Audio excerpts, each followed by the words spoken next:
What's up, everybody? Welcome back to the channel. Been busy. Been super busy. Anyways, today is a very special day because why? It's that time of the year. That there Impala right there, she's coming out of hibernation. So today's video, I'm going to show you how to unwinterize your winterized vehicle, and we're going to start driving the Impala again because it's time. It's time. 6 months, it's time. Let's get into it.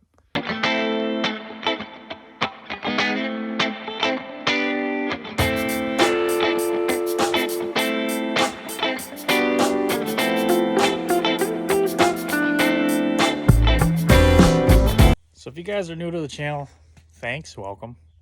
Channel's based off of this here 1995 Chevrolet Impala. Also got a C10 right there and some other projects floating around.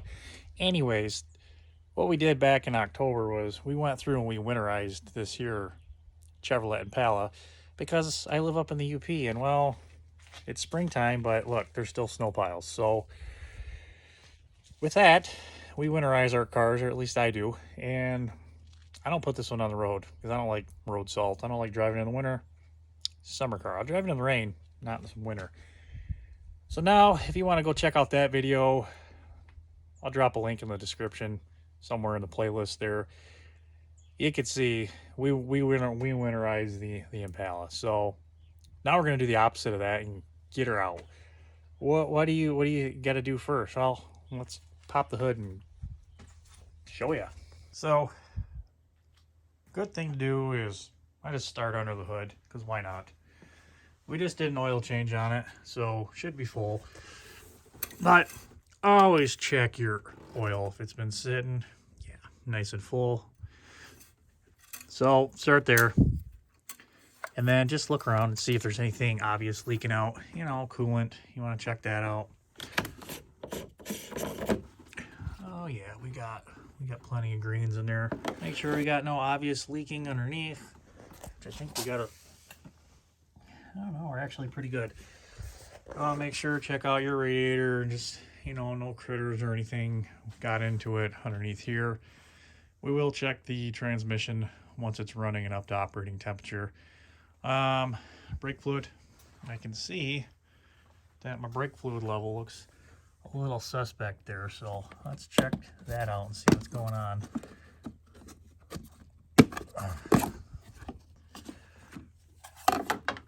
What do we got? What are you saying? A little low. So we'll get some fluid and we'll top that off. So I think in my collection of stuff here, that's for the Trailblazer. Yeah, 3 or 4. So just make sure you're using the right brake fluid when you put it in there. This is what we siphoned the brake cylinder out, or the master cylinder out. Replaced it with this synthetic stuff.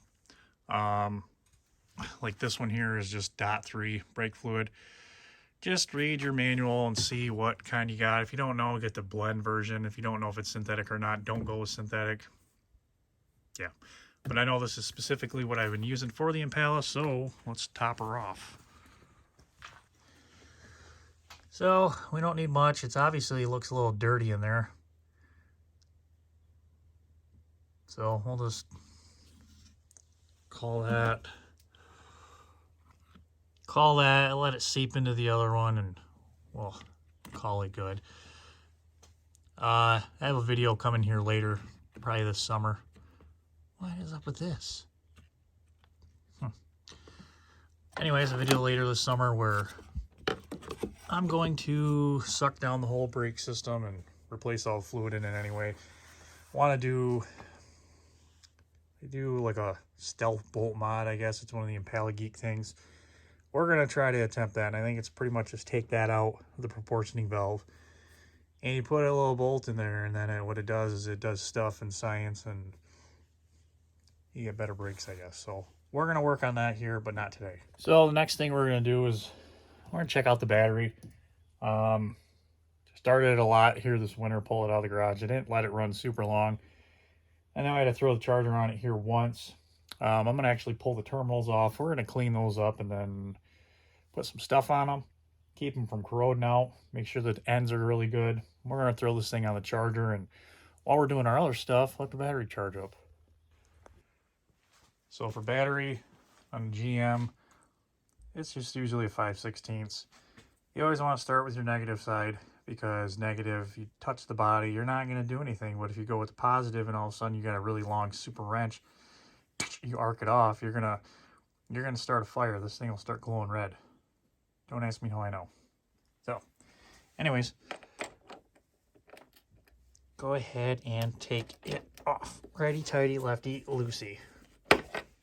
Cool. I'm gonna knock this off and see what it looks like. So, terminals actually look pretty decent. I think I recently went through and cleaned them off and cleaned them up. I always use petroleum jelly and put that on the terminals and keep stuff from corroding on there. So we'll go ahead and add a little bit more on here and then put that back on, throw it on the charger.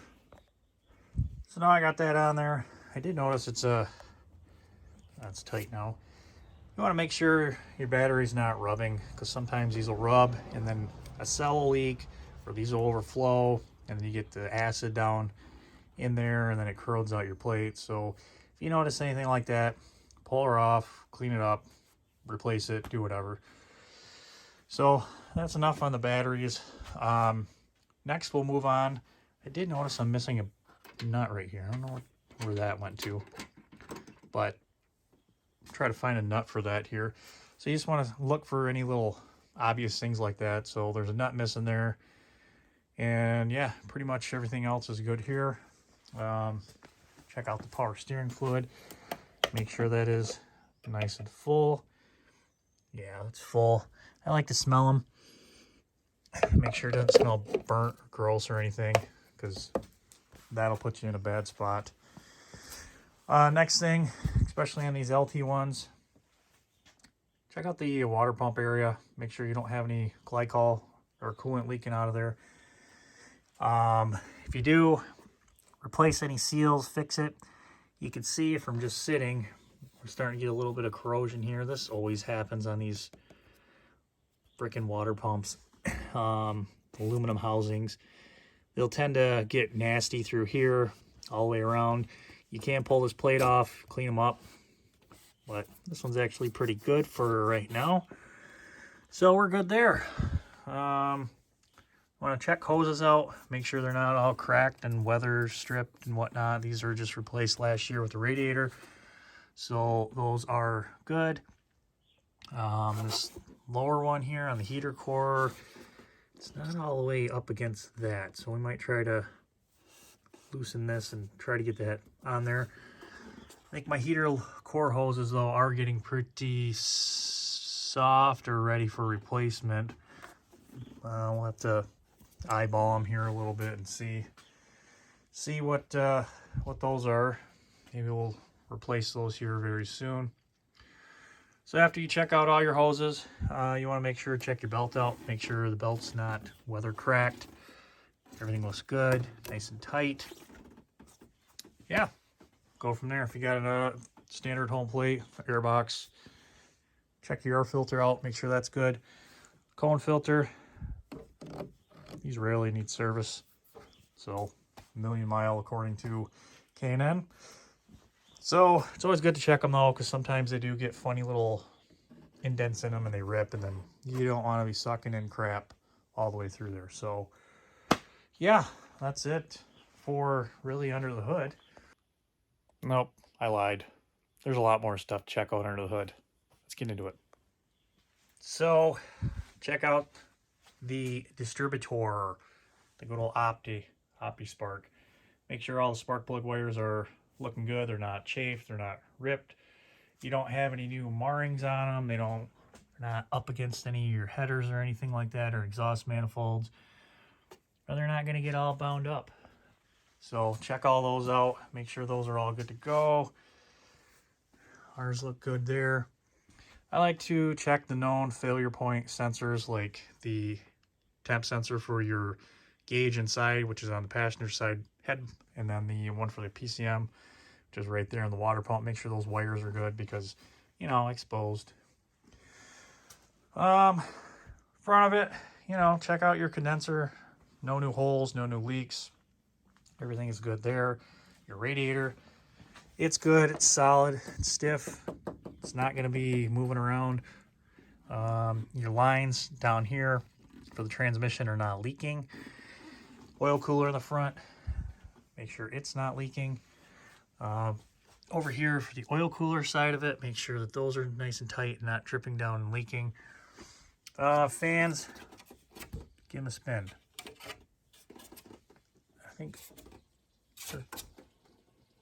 that one, kind of somewhat hear it squeaking. That one will be our next failure fan.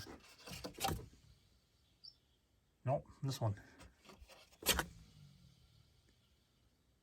And that little bit of a chirp. So I think I tried replacing the fan motor before and I ended up getting the wrong one, so we just used the stock one. But when they start making that little bit of a chirp sound, you probably got one on the way out. And when they go, they just pop the fuse, and then you got to replace the fuse, and you got to replace the motor too. Well, when they start chirping like that, that ball bearing's going out in there, so it's always good to replace them. So now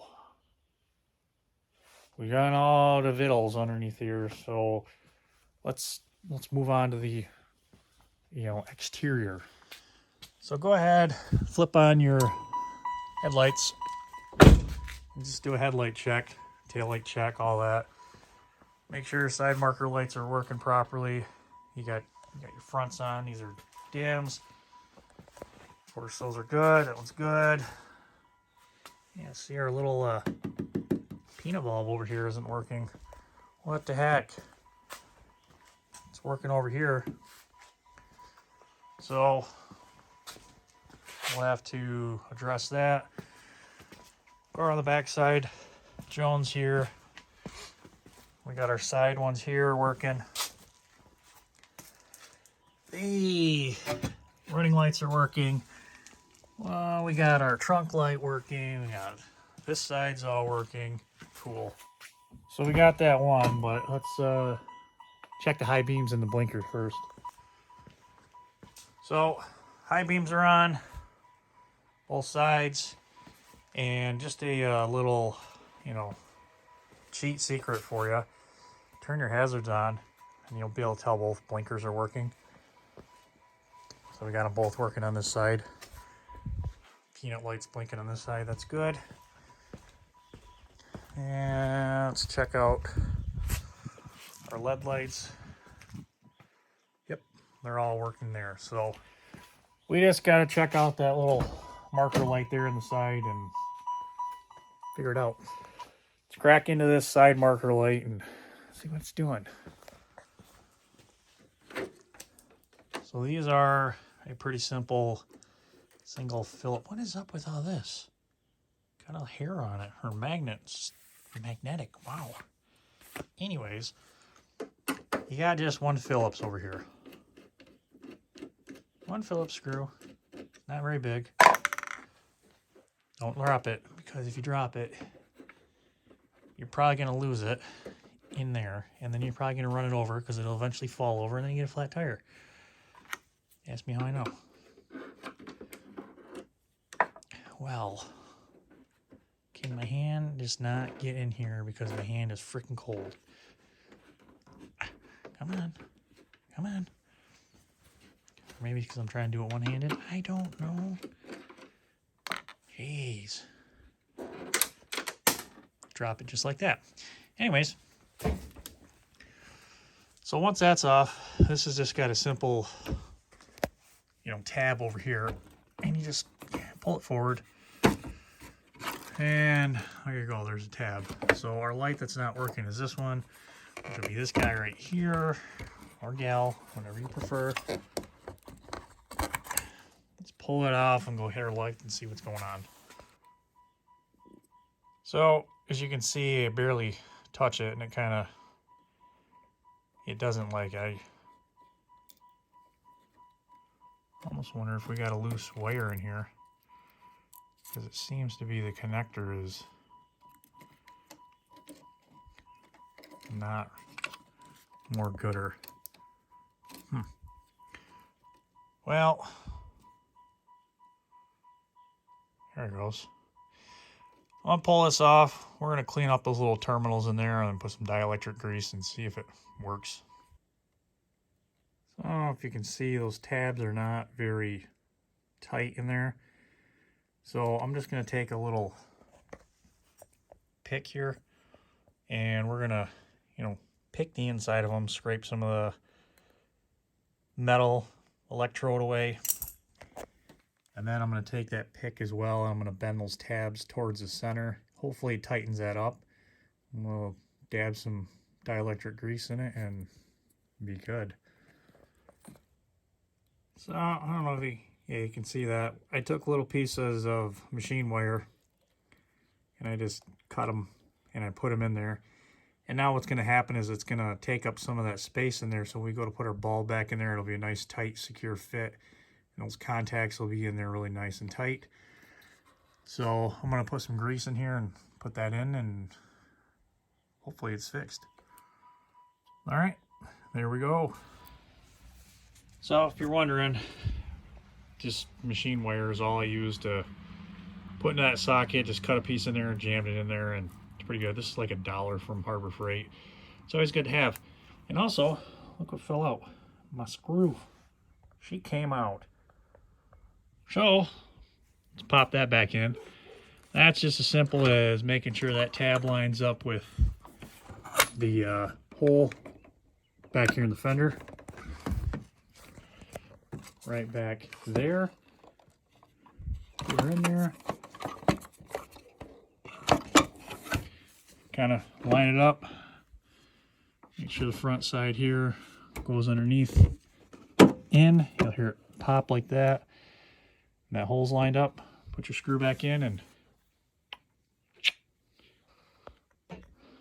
so oddly enough, that's still pretty loose. I think those screws are actually kind of small. In fact, I know they were because this one fell out last year and I replaced it with this bigger one. So, two options you got. Put a bigger screw in it, or you can do exactly what we did with that light. Take a piece of machine wire, MIG welding wire, whatever. Cut it out, put it in there, screw it in. You're taking up some of that space and it's good to go. I'm pretty sure I have more screws floating around, so I'm just going to get another screw because this, I don't want flopping around and losing a screw on the highway. So next thing to do, let's move along. Check out your tires. Make sure all your tires are still in good order. Make sure they're inflated. Well, I got a little stick that does our thing that goes and we should have at least 51 pieces in our tires. So let's go through and check our tires out and make sure they're good to go. Oh, the nittos.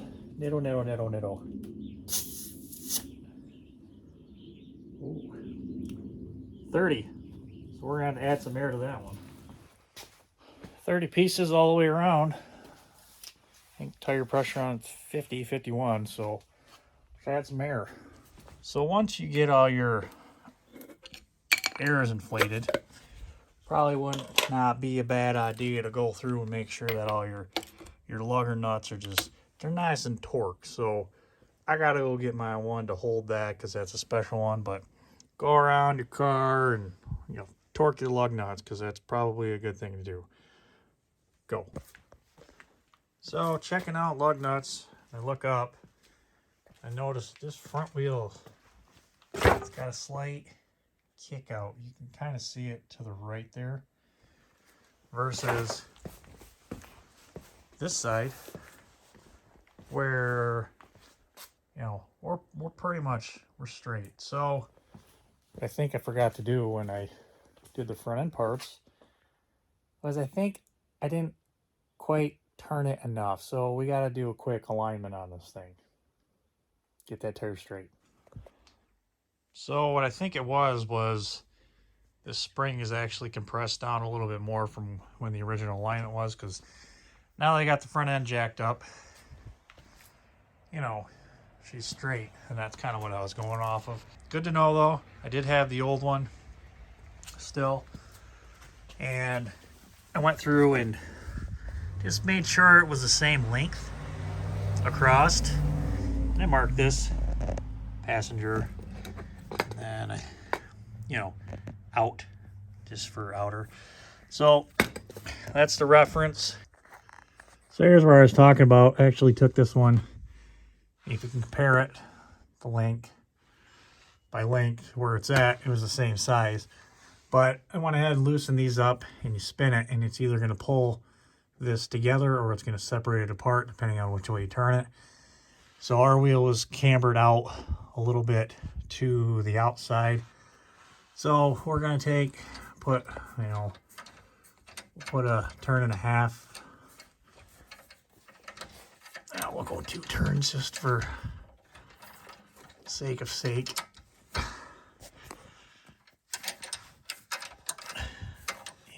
2 right there. So now I got 2 turns. I'm going to lower the jack down and see how it sits, and then come back underneath here, tighten those up, and we should be good. All right, there we go. What I'm looking for is, before, that wheel was just barely kicked out. Now just kind of eyeballing it. It's pretty well straight, even with the body of the car. And, you know, of course I know car body and everything can be goofy, but it looks pretty well straight. It's not too super cattywampus. Good enough for right now. And when it's compared to driver's side, again, it's pretty well perpendicular, whatever. Good to go. This by no means is any professional alignment of any sort. It's just enough to get me to the alignment shop. So we're going to get that scheduled in here probably this week, and hopefully they can take care of it. But, you know, good enough for what it is. There is a proper way you can string line stuff and do all that, but I don't know how to do that, and I'm not really in the mood to learn it. Well, in typical UP fashion, look, it's snowing. Great. Grand. Awesome. Ugh. Anyways, I got about 5 gallons of fresh ethanol-free premium.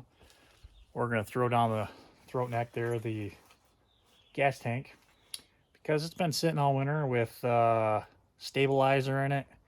And I do run premium in this thing now. I used to not. I used to just run whatever, but since the idler air control issue I had, things gummed up. She likes running on her premium, so I spend a little bit extra and get ethanol-free premium. And yeah, so we're going to put some fresh stuff in there. Hopefully it's good to go. And then what else are we going to do? I don't know. Gas first. Shocking, I bet you never watched a YouTube car channel where the guy's putting gas in a car. Probably have.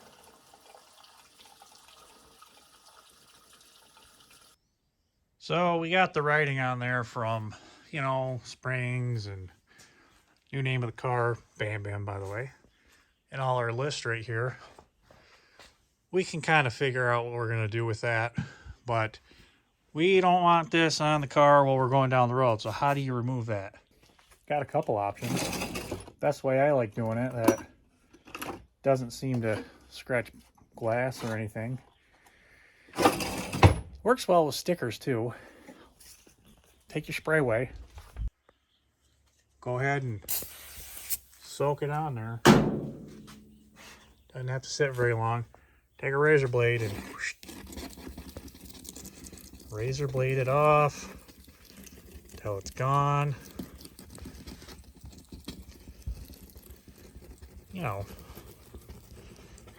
get off there, kind of stuff. You can also take steel wool. Steel wool works. Make sure it's 0.0000000. You know, the good small grit. So that's there. Paper towel it. Boom. She gone.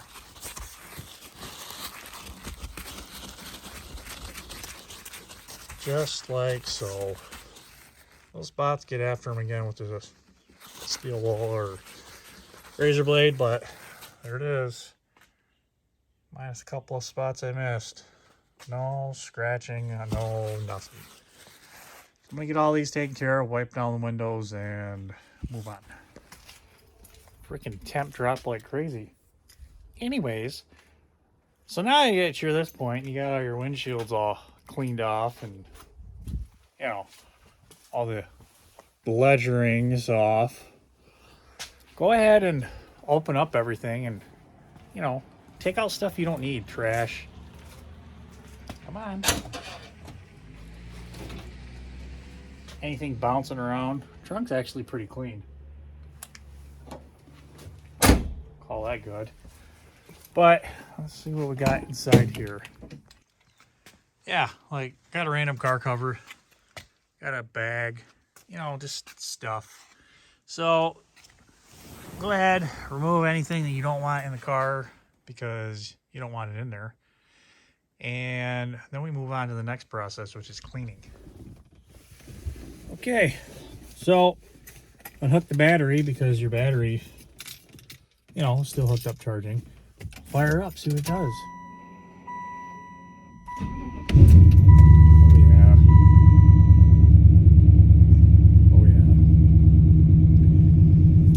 Make sure you got no dummy lights up on the gauges on this thing with the thing, and you know, you got wind coming out when you turn your wind machine on.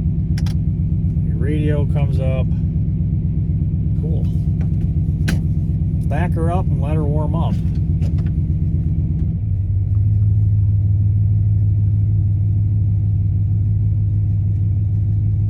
Also is a good check when you're backing it out or backing it up before you get too far. Check the brakes out, make sure the brakes work. We got brakes. We got plenty of pedal. Plenty of pedal. Plenty of pedal. Be right back. Oh, well, let's go for a spin. Let's get our... I guess we got to reprogram our radio because...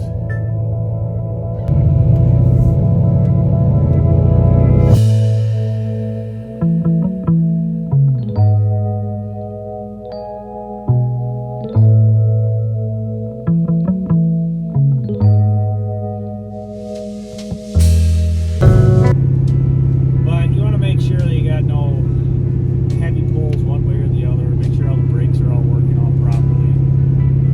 You know, you don't want to take it on any huge long trips.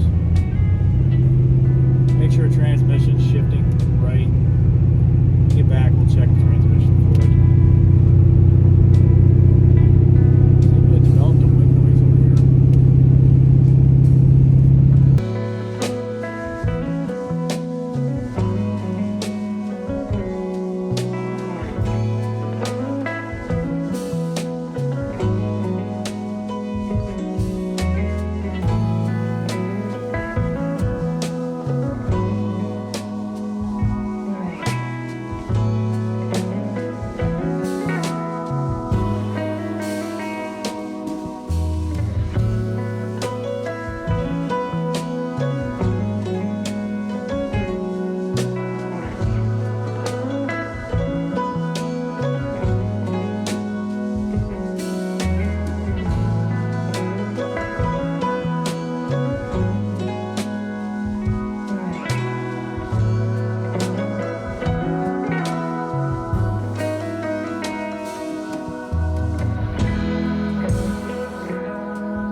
Man, gas is getting expensive. Let's go get this thing washed.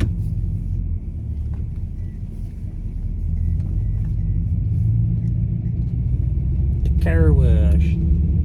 Car wash.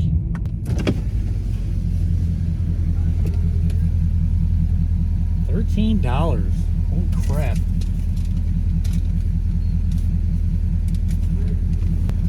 If you would like a receipt, press refund now. I have a receipt.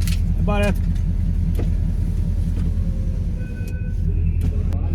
Oh, let's do this thing. Careful. Careful. I'm working on it.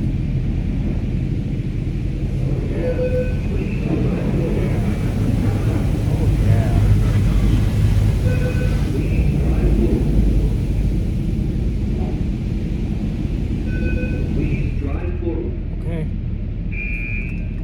Stop. See if we get any leaks. You guys ever had these liquid deaths? They're pretty good.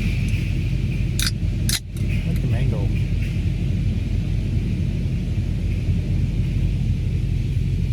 Uh-huh. Get all that winter crud off.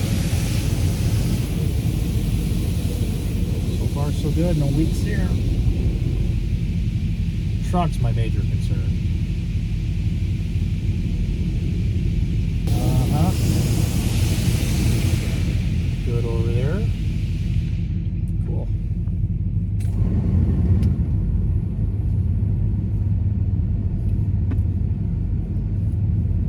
Touchless. A Freestone cleaning product is now being applied to your vehicle. Okay.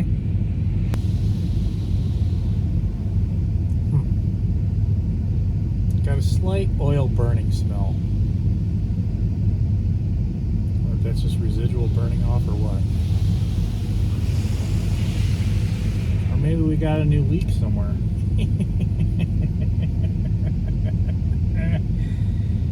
That wouldn't be good. So a couple things we got to check out. The suspension stuff, that's what we did. Tack, that's been working great. Well, catch can, I don't know. Maybe that's where our smell's coming from.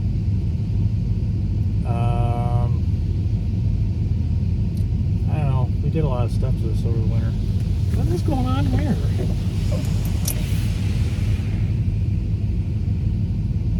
Weird. Please exit slowly. You got speed bumps out here. How can I exit any faster than normal?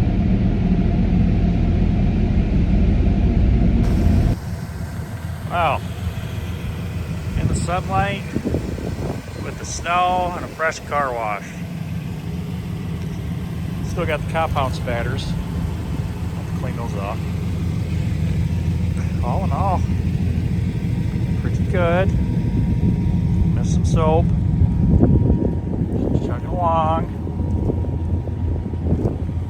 I rolled down my window in case, you know, habit. Power doors locking. Oh. There she is. All de-winterized.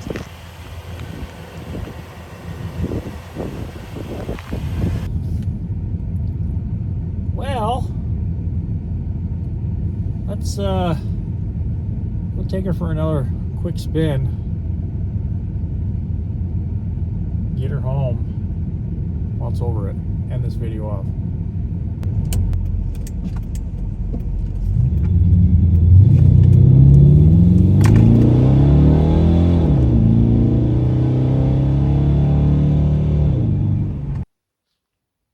Houston, we might have a problem. So I'm back at the garage. Back from the trip. I kept smelling oil. So pulled the catch can off. Had some pretty good water in there. It's kind of neat. But right down in there, it's covered. And you can see on the ground, we got drips. And where it's coming from is it's going onto the exhaust and burning off the exhaust. So, before I get into a super panic, we're going to look at some stuff because I might have read some stuff at some points or some stuffs. I don't know. We'll just look into some stuff. Let me show you. First, you can see that I got the fuel rail cover taken off. And I want to check out and make sure that the valve covers aren't leaking. And it kind of looks like it might be weeping a little bit in there, a little bit dirty. Not too terrible, but, you know, not a freaking solid drip. And looking, like I mentioned down there, we got a wet bolt right there. Why would that be wet? I don't know. On further inspection, if you look, back of the valve cover is just caked. And from what I thought, this grommet was leaking and then seeping down. That could be what that residue is. But that whole thing back there is just wet. Block, everything, that rear of the header. But not enough to really leak. This thing, I mean, it's spattering. You can see it spraying, whatever. And why is there oil on this now? Oh, dipstick. Weird. So the oil right there is probably from the filter just puffing out, blowing when we were getting on it. So I'm going to pull that thing off and clean it.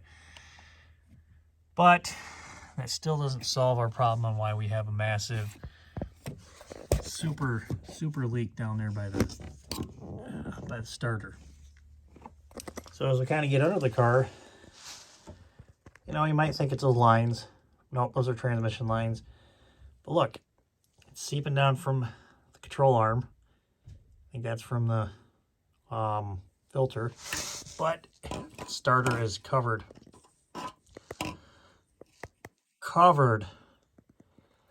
And it's leaking out of the inspection cover. So, uh-oh. Oil pan's covered. What could that be? Yeah, I know. I thought that too. Rear main seal. Rear main seal. So, okay, Google it. And comes up with a YouTube video. Gotta check something out first. What does he say? He says check out the rear intake bolts. Sure, why not? And rear intake bolts right there. I can't see because of that harness. Intake's hot. Rear intake bolt, there's one right there. There's one directly down there. There's two over there. Anyways, if you look back there, it kind of looks like it's caked with some stuff. I'm like, okay, maybe. So I get a 3/8 ratchet, 14 mil, 9/16. And I put it on there, and he said his was finger tight. Well, I couldn't turn on my finger, but you know what? Put a ratchet on there, and sure as shit, they're loose. I don't know. I can't make this up. So I'm going to snug them down, torque them up, and we'll see what they're at. Because, I don't know. That's weird. That's a new one to me. But, plausible. Unreal. So I got my torque wrench. It's set up to 35 foot-pounds. And let's get in on here. Well, we're not going to be able to use a depot on that one.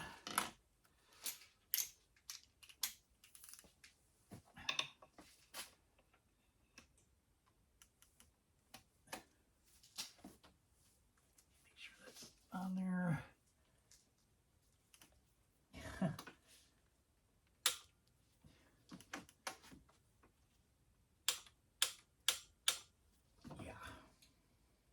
Interesting.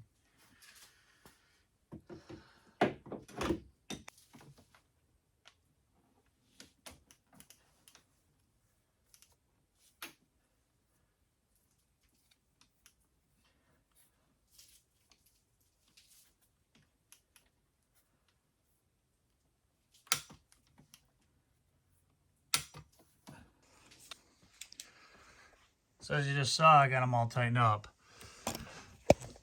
And the back one over here, that was a bugger because I had to get in there with, where's it at?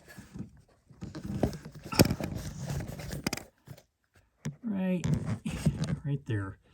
And get in there with a wrench and actually snug it up. But check that out too. You can see up in the upper right hand corner, the AGR vacuum thing is not plugged in.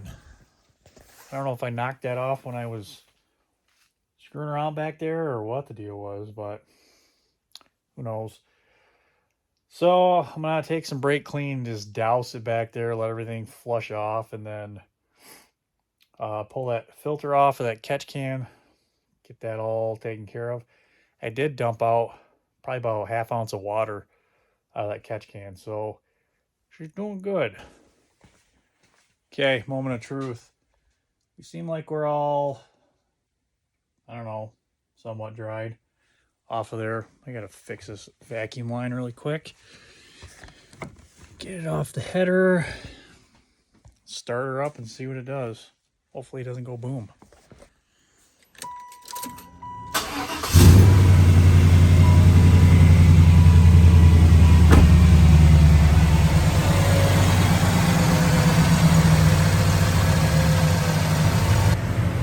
Alright. First thing, let's see if we got any drips coming out from under here. We got a little one. Residual. I smell a little bit of oil, and that drip could just be that starter was saturated with oil, so getting some heat through it, probably draining stuff down and whatnot. We'll let it sit there a minute and idle and see if that puddle gets any bigger. We'll just kind of go from there. Well, that is drip for me just driving it back from a heavy drive. That is the original when I discovered it. And this is from when it was sitting here just idling after initial tightening. So very much more probably to come on a oil leak. Oh, I can smell it. I just pulled it in the garage. So we'll dive into that one here in the next video, but that's gonna do it for this. I'm gonna call this part one. Maybe? No, I'm not gonna call it part one. Cleaning up and unwinterizing a car. Look out for problems because you might discover you got an oil leak like I did. So thanks everyone for watching. Please like, subscribe, share, comment below. See you next time.